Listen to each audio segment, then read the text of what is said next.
বিদায় ঘণ্টা বেজে যাচ্ছে রিয়াল মাদ্রিদের মাস্টারমাইন্ড কোচ কার্লো আনচেলত্তির।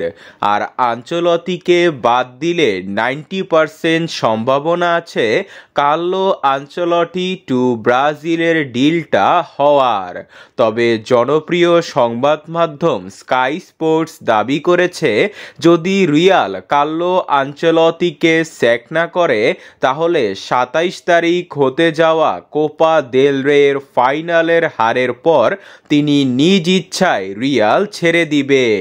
আর্সেনালের কাছে 5 গোল খাওয়ার পর তার চাকরিটা ওখানেই যায় অবস্থা ছিল। তবে তিনি রিয়াল ছাড়তে রাজি নয়, অর্থাৎ তিনি বলেছেন সামনে তার ক্লাব বিশ্বকাপ, এরপর লিগ রয়েছে, তিনি এই টুর্নামেন্টগুলো শেষ করতে চান।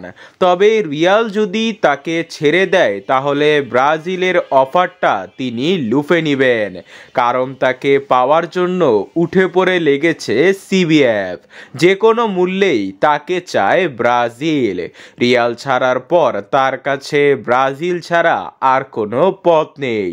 আর চাকরি যাওয়াটা আর্সেনালের কাছে হারের পরই নিশ্চিত হয়ে গেছে।